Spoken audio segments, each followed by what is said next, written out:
Friend, जैसा कि आप देख रहे हैं बोर्ड पर लिखा हुआ है जीव विज्ञान।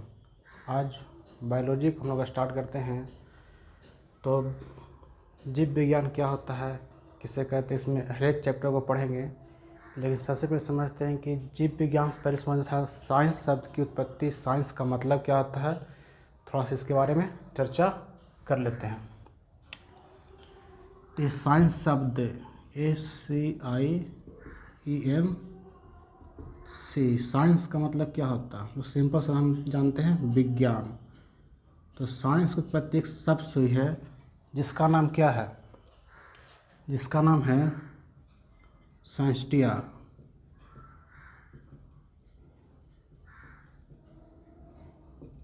जिसका नाम है साइंटिया। अब साइंटिया शब्द का मतलब जाने तो इसका मतलब होता है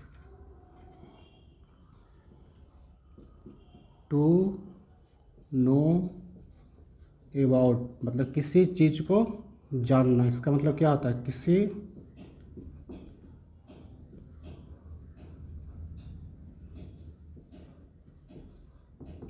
चीज़ को जानना, उसे क्या कहते हैं हम लोग, साइंस कहते हैं।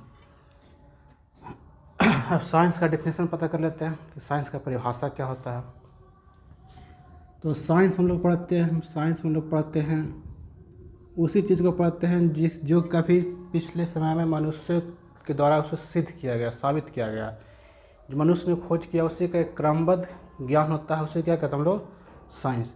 तो साइंस कह सकते हैं कि मनुष्यों के अवलोकन से प्राप्त ज्ञान जो क्या एक क्रमबद्ध होता है, उसे क्या कहते हैं, साइंस। तो साइंस का परिभाषा क्या हो सकता है, मनुष्य के अवलोकन एवं प्रयोगों से मनुष्य के अवलोकन एवं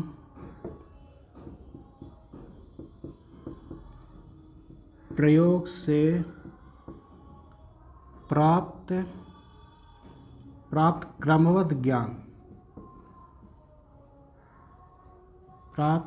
क्रमबद्ध ज्ञान को विज्ञान कहते हैं।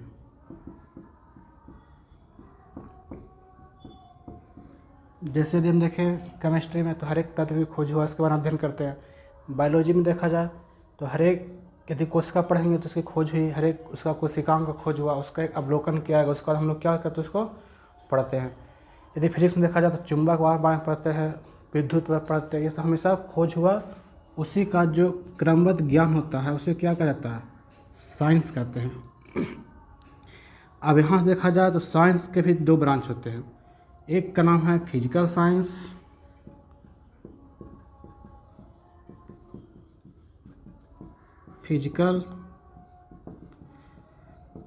और एक का नाम है बायोलॉजिकल साइंस।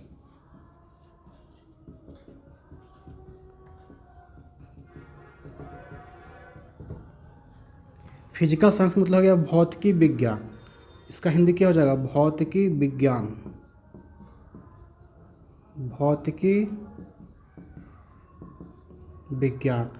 और इसका हिंदी हो जाएगा जैविक विज्ञान। अब भौतिकी विज्ञान हम किसका अध्ययन करते हैं, हम लोग वैसे वस्तु का अध्ययन करते हैं जो निर्जीव हो। इसमें किसका अध्ययन किया जाता है, निर्जीव वस्तुओं का।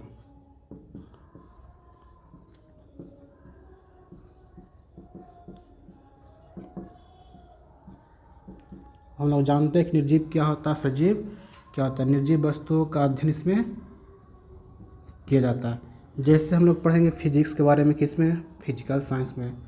केमिस्ट्री के बारे में पढ़ेंगे, जियोलॉजी होता है जो भूगर्भ शास्त्र होता है, या फिर खगोल शास्त्र के बारे में पढ़ेंगे।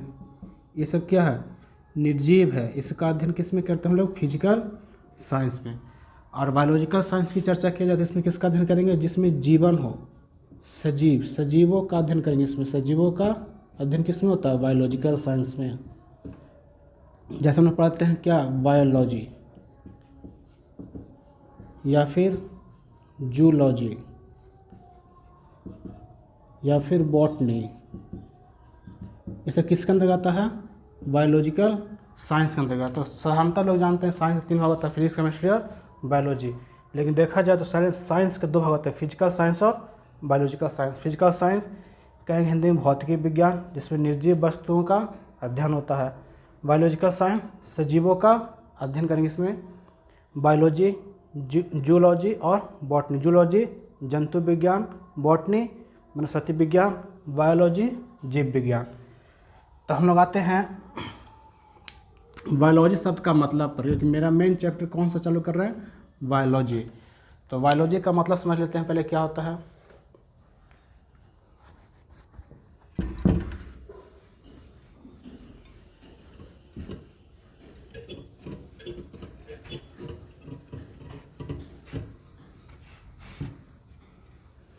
यदि देखा जाए तो बायोलॉजी दो शब्दों से मिलकर बना हुआ है, एक बायोज और लोजोस। बायोज का मतलब होता है जीवन, लायोज मतलब होता है अध्ययन। यदि इसका इंग्लिश किया जाए तो जीवन का हो जाएगा लाइफ और अध्ययन का स्टडी। तो हम कह सकते हैं स्टडी ऑफ लाइफ।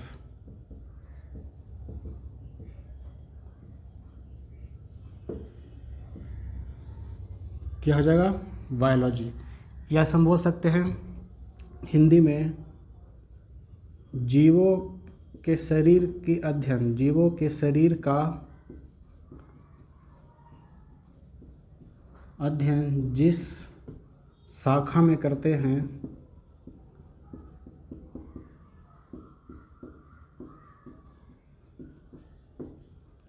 उन्हें जीव विज्ञान कहते हैं।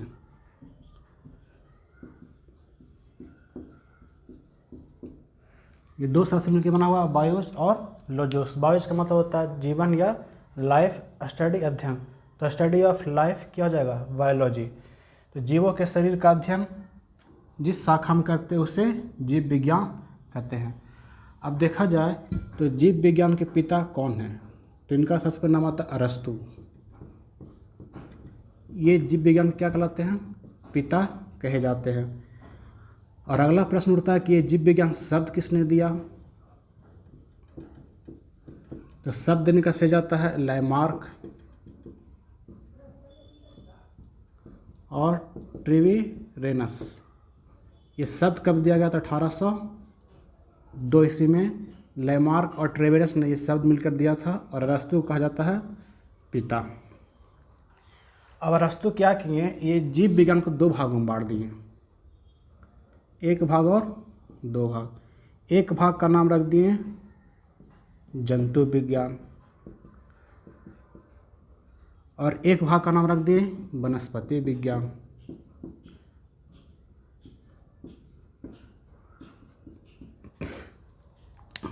जंतु विज्ञान का देखा जाए तो इंग्लिश क्या हो जाएगा, जूलॉजी। और वनस्पति विज्ञान का इंग्लिश बॉटनी। तब जूलॉजी और बॉटनी, तब दो भागों में बांट दिए। तब हमको देखना पड़ेगा इनके पिता कौन होंगे, इनके पिता। तो जंतु विज्ञान के पिता कौन हो जाएंगे, इन्हीं के पिता कहा गया अरस्तु को। और वनस्पति विज्ञान के पिता की चर्चा किया जाए तो थियोफ्रेस्टस।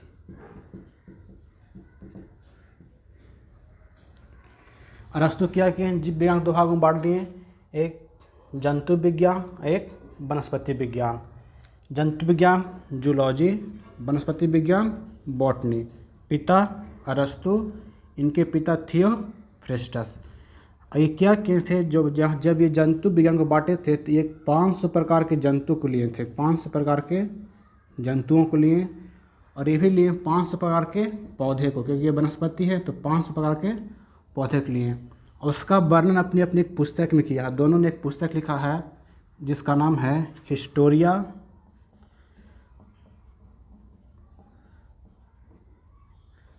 ये किए थे जंतु का, एनिमलिया था। एनिमल मतलब जंतु, तो एनिमलिया। इनके पुस्तक नाम था हिस्टोरिया। प्लांट पर किए थे तो प्लांटेरियम था।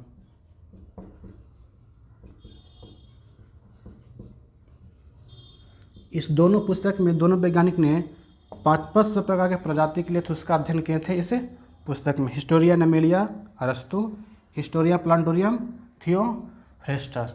तो यहाँ से जीव विज्ञान का बंटवारा देख लिए, उनके पिता देख लिए। अब आगे बढ़ते हैं कि आखिर जो जीव है वो लाइफ कैसे होता है।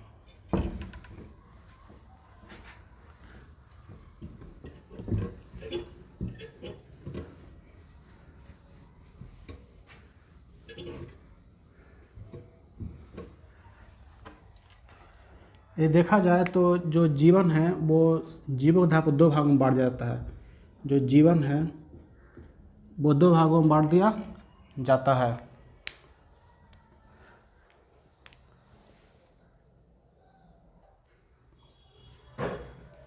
जीव शरीर के संरचना के बारे में देखते हैं कि जो जीव शरीर की संरचना है वो कैसे बनी होती है।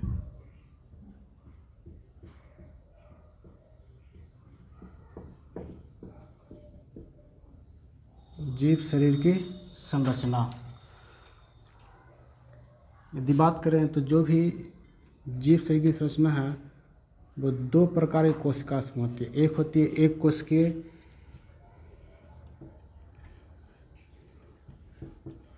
एक कोशिकीय और एक बहुकोशिकीय।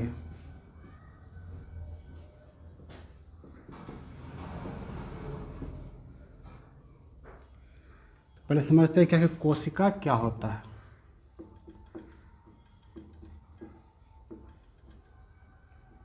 कोशिका, इससे इंग्लिश में कहा जाता है साइटो। तो कोशिका का अध्ययन क्या हो जाएगा? साइटोलॉजी। कोशिका का अध्ययन साइटोलॉजी। यदि पूछे कि कोशिका का मतलब क्या होता है शाब्दिक अर्थ, तो कहेंगे कोशिका का जो मतलब होता है, इस इंग्लिश में तो सेल कहते हैं, लेकिन शाब्दिक जब मतलब पूछे तो इसका मतलब है छोटा कमरा। छोटा कमरा सेल का मतलब होता है। अब सेल से जब एक समान कोशिका मिलती है तो ऊतक बनता है। तो पहले देखते हैं इसकी परिभाषा क्या होती है, इसका खोज किसने किया, सब बारी बारी देखते हैं। तो जब कोशिका एक खोज पूछी जाए तो खोज करने वाले व्यक्ति थे रॉबर्ट हुक। रॉबर्ट हुक ये खोज किए थे 1665 ईस्वी में। किस चीज़ में खोज किए थे? तो जो पेड़ की छाल होती है, जिसे हम कॉर्क कहते हैं भाषा में, पेड़ की छाल में, जिसे हम भाषा में कहते हैं कॉर्क। जब ये देखें कि कोशिका है, मरी हुई कोशिका थी, जब उसका आकार देखा गया तो वो इस आकार का दिखा था। जैसे मधुमक्खी का छत्ता होता है ना, उसी आकार की कोशिका दिखी थी। इस प्रकार से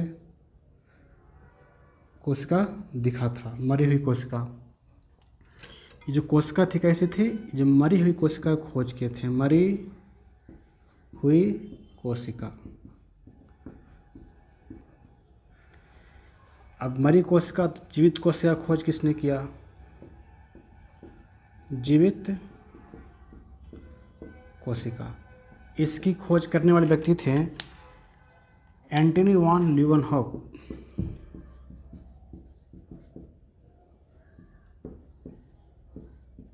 लीeuwenhoek ये जीवित कोशिका खोज किए थे। तो कब किए थे? 1674 ईस्वी में। ये कोशिका कहाँ देखा था? तो तालाब का पानी होता है, तालाब के पानी में, या कह सकते हैं जो शैवाल का ही रूप था, शैवाल में। अब इसका परिभाषा क्या हो जाएगा कोशिका का? तो जो जीव का शरीर होता है किससे ना होता? कोशिका से। तो कह सकते हैं the fundamental unit of life, the fundamental unit of life is cell. तो जीवन की मूलभूत पहले लिख लेते द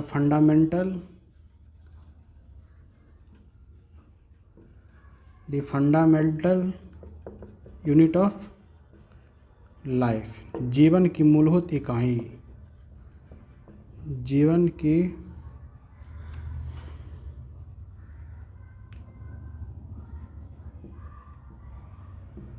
मूलभूत इकाई क्या होता है? सेल होता है या कोशिका कह सकते हैं।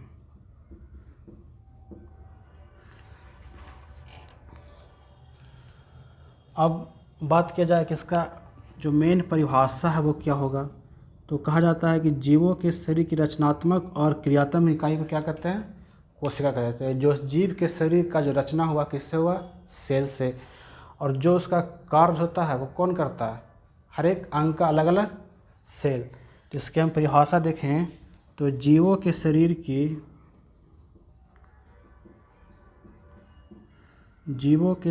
की रचनात्मक एवं क्रियात्मक इकाई को कोशिका कहते हैं। कोशिका कहते हैं। जीवों के शरीर की रचनात्मक एवं क्रियात्मक इकाई को कोशिका कहा जाता है। तो अब थोड़ा डिटेल अध्ययन कर लेते हैं कि रचनात्मक क्या होता है और क्रियात्मक क्या होता है। तो यहाँ पर लिखा हुआ मरी हुई कोशिका खोज, रॉबर्ट हुक। मरी हुई जीव को हुक से देखा गया। फिर जीवित कोशिका एंटनी बॉन, लिविन 1674 में कहाँ देखें? तालाब के पानी में, जो एक शैवाल का ही रूप था। फिर इसकी परिभाषा दी fundamental unit of life is called cell. जीवों की मूलभूत इकाई क्या कहलाती है? सेल कहलाती है, मतलब कोशिका कहलाती है। फिर जीवों के शरीर की रचनात्मक और क्रियात्मक इकाई को क्या कहा जाता है? कोशिका कहा जाता है। तो थोड़ा सा देख लेते इसका विस्तार अध्ययन की रचनात्मक क्या होता है और क्रियात्मक क्या होता है।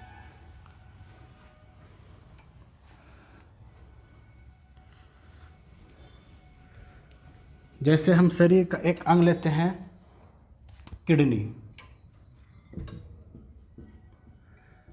एक ले लिए लीवर, जैसे इंग्लिश में हो गया लीवर, हिंदी में यकृत और उर्दू में जिगर, ये तीनों इसी का नाम है। एक ले लेते हैं हमारा हार्ट, ह्यूमन हृदय, हार्ट।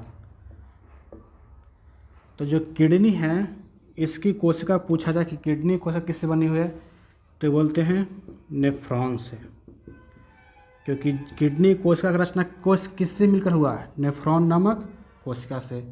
यदि लीवर का पूछे कोशिका तो एक हिपैटिक सेल होता है, हिपैटिक सेल। और लीवर की रचना एक अलग कोशिका से हुई है। हृदय इसका होता है कार्डिक सेल, कार्डिक कोशिका।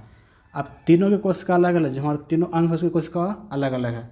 अब तीनों का कार्य क्या होगा? अलग अलग। ऐसा नहीं कि जो काम किडनी की कोशिका करेगी वही काम लीवर की, नहीं तो फिर मामला गड़बड़। हृदय की जो कोशिका काम करेगा वो इसमें से कोई नहीं करेगी। इसलिए बोला गया शरीर की, जीवों के शरीर की रचनात्मक, क्योंकि हर एक अंग का रचना किससे हुआ? अलग अलग कोशिका से। और उसका काम क्या है? अलग अलग है। इसका काम क्या है? हृदय का रक्त को पूरे शरीर में पंप करना। किडनी काम क्या है? जो ब्लड आता है उसको छानना। और लीवर है, ये इसका बहुत हमारा महत्वपूर्ण अंग है। जब लीवर बढ़ेंगे तो देखेंगे, क्योंकि जितना शरीर में विष बनता है उसको ख़त्म करने का काम करता है, पित्त का निर्माण करता है। ऐसे बहुत इसके अंग है। बिलिरुबिन बनाता है, बिलिवर्डिन बनाते हैं, ये हेपेरिन सब बनाता है कौन सा? लीवर। तो इसका रचना अलग है, अलग प्रकार की कोशिका से, और काम भी क्या है? अलग अलग है। यदि हाथ की कोशिका का काम अलग है, हाथ की कोशिका का काम क्या है? लिखना। पैर की कोशिका देखें जिसका काम क्या हो जाएगा? चलना। सब प्रकार की कोशिका क्या है? अलग अलग इसका कार्य है। तो यहाँ पर लिखा हुआ है कि जीव शरीर की रचना, अब जो जीवों के शरीर की रचना किससे हुई? कोशिका से हुई है। कन्फर्म किससे हुई है? कोशिका से। अब यहाँ पर देखा जाए, कोशिका की बात की जाए, पहले सबसे छोटी देख लेते हैं। ये है कोशिका, टॉपिक मेरा। सबसे छोटी कोशिका देख लेते हैं। सबसे छोटी कोशिका, तो इसका नाम रहता है प्लाज्मा।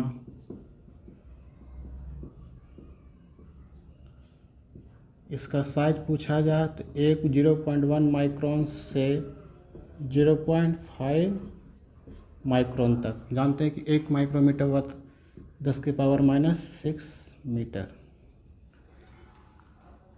सबसे बड़ी कोशिका की बात की जाए, सबसे बड़ी कोशिका तो वो हो जाती है शुतुरमुर्ग के अंडे की कोशिका। शुतुरमुर्ग के अंडे की कोशिका,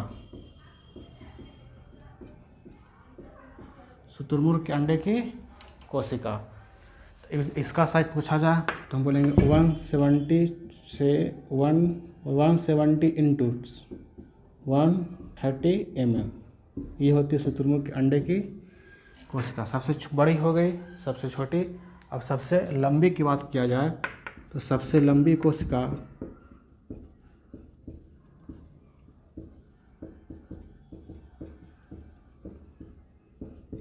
ये न्यूरॉन कोशिका होती है। न्यूरॉन कोशिका, जिसे हम कहते हैं तंत्रिका तंत्र की कोशिका। तंत्रिका तंत्र की कोशिका। ये एक ऐसी कोशिका है कि इसमें जन्म के बाद विभाजन कभी नहीं होता। ये पाए जाते हैं कहाँ? मस्तिष्क में, न्यूरॉन कोशिका, क्योंकि तंत्रिका तंत्र मस्तिष्क में ही हिस्सा है। अब बड़ी हो गई, छोटी हो गई और लंबी। अब देखा जाए तो मनुष्यों में सबसे बड़ी और सबसे छोटी की चर्चा कर लेते हैं। मनुष्य में सबसे बड़ी कोशिका, मनुष्य में सबसे बड़ी कोशिका, यदि इसकी चर्चा किया जाए तो मनुष्य की सबसे बड़ी कोशिका का नाम क्या हो जाएगा? अंडाणु। जो कहाँ मिलता है इसको लिखना तो ओवम। ये महिलाओं में मिलता है।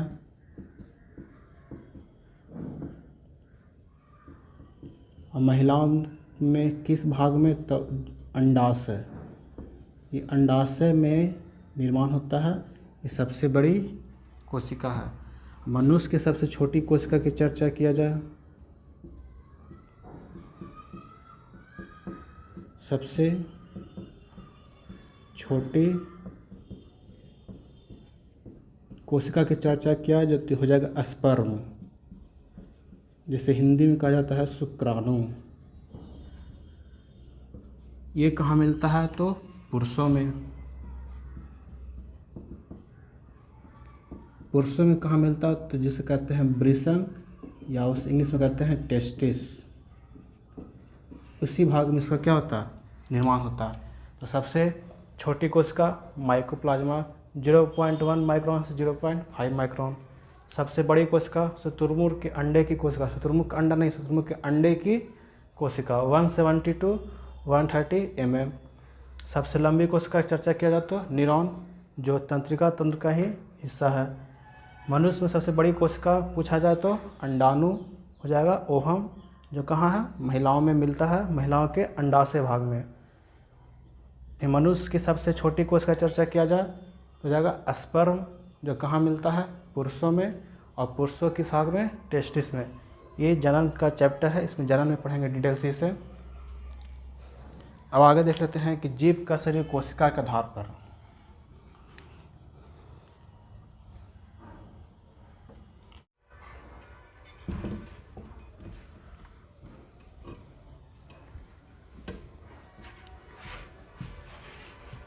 कि कोशिका जब एक समान कोशिका होती है, जब समान कोशिका जब मिलती आपस में तो उत्तक का निर्माण होता है। जब बहुत से उत्तक मिलते हैं तो एक अंग का निर्माण होता है। जब अंग मिलते हैं तो अंग तंत्र बनता है, और अंग तंत्र से जीव शरीर का निर्माण हो जाता है। जैसे हम लोग घर बनाते हैं तो क्या करते हैं? ईंट को लेते हैं और ईंट को एक व्यवस्थित क्रम में जोड़ा जाए तो क्या बनता है? दीवार का निर्माण होता है। और दीवार को जब मिला दे आपस में तो क्या बन जाता है, एक रूम, या फिर उसको कह सकते हैं कमरा। इसी कमरा से मिलकर एक घर का संरचना बनता है, जिसमें लोग कहते हैं किचन, डाइनिंग, बाथरूम, ऐसा उसका क्या बन गया, संरचना। संरचना जब पूरी कंप्लीट होती है तो एक हम कह सकते हैं एक मकान बन गया। तो कोशिका के निर्माण की रचना की तुलना किससे की गई है, हमारे घर बनने की तुलना से। ध्यान दीजिएगा कि जब समान कोशिका रहेगी तब ऐसा नहीं कि एक लीवर की कोशिका आ गई, हेपेटिक कोशिका, नेफ्रॉन कोशिका, न्यूरॉन कोशिका तो उत्तक या अंग बनेगा, ऐसा नहीं हो सकता। जब समान कोशिका मिलेगी तो क्या बनेगा, उत्तक, उसके बाद अंग, अंग तंत्र और जीव शरीर। यहाँ देखा जाए तो बनेगा ईंट से बनेगा दीवार, दीवार से एक रूम बन जाता है, फिर बहुत सारे रूम मिलते हैं तो एक घर की स्ट्रक्चर बनती है, संरचना करते हैं, उससे क्या होता है, मकान का निर्माण। तो आते हैं मेन टॉपिक पर, जो टॉपिक लिखा हुआ है एक कोशिकीय जीव और बहुकोशिकीय जीव। अब एक कोशिकीय जीव क्या होता है कि वैसे जीव जिसके शरीर में कितनी कोशिका हो, ओनली फॉर वन। जिस जीव के शरीर में केवल एक कोशिका होती है उसे कहते हैं एक कोशिकीय जीव। तो जिसके शरीर में केवल एक कोशिका हो उसे क्या कहते हैं, एक कोशिकीय जीव। जैसे अमीबा, हम जानते हैं कि अमीबा का आकार कुछ नहीं होता, पैरामीशियम, इसका आकार क्या होता है, चप्पल के आकार का। फिर क्लाइडोमोनास,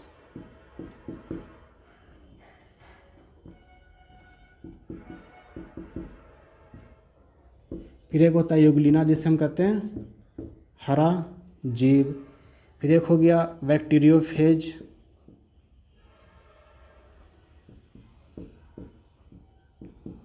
यही बैक्टीरियोफेज जो वायरस है, जो गंगा के पानी में होता है, जो कीटाणु लगने नहीं देता है, बैक्टीरियोफेज वायरस।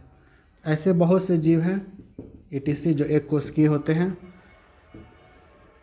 और बहुकोशिकीय की चर्चा की जाए तो जिसके शरीर में एक से अधिक कोशिका हो उसे क्या कहेंगे, बहुकोशिकीय। तो कोशिका की संख्या क्या हो, एक से अधिक, उन्हें क्या कहते हैं, बहुकोशिकीय। जैसे मनुष्य क्या है, बहुकोशिकीय है। पेड़ पौधे क्या हो जाएंगे, बहुकोशिकीय। सब किसका उदाहरण है, बहुकोशिकीय का। अब अगला टॉपिक पर चलते हैं।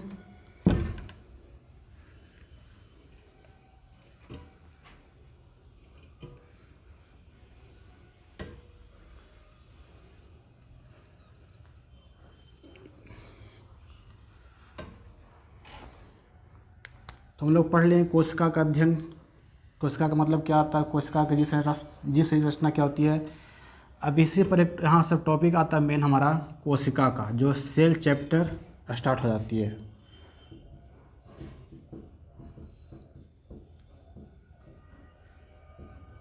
तो एक व्यक्ति थे, जैसे ये क्या एक सेल का रचना होता है। यदि आकार पूछा जाए तो जो पादप कोशिका है और एक जंतु कोशिका, दो कोशिका,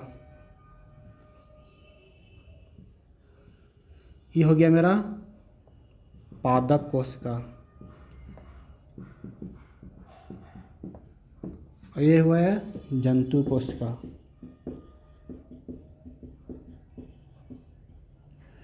तो इसके बीच में क्या होते हैं, केंद्रक होते हैं, इसके बीच में भी केंद्रक। तो सबसे पहला क्वेश्चन, केंद्रक की खोज किसने किया, केंद्रक की खोज कब हुई और किसने किया, कब और किसने। तो केंद्रक की खोज होती है 1831 ईस्वी में, रॉबर्ट ब्राउन ये थे केंद्रक की खोज करने वाले। बायोलॉजी में, एक केमिस्ट्री में चर्चा किया जाए तो वहाँ पर नाभिक की खोज कौन करे थे, रदरफोर्ड ने किया था 1911 ईस्वी में। लेकिन यहाँ पर केंद्रक की चर्चा की जा रही है, जो कोशिका केंद्रक, तो रॉबर्ट ब्राउन 1831 ईस्वी में।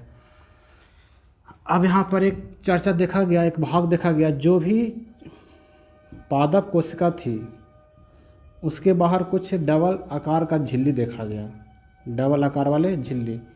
अंदर का कहा गया कोशिका झिल्ली,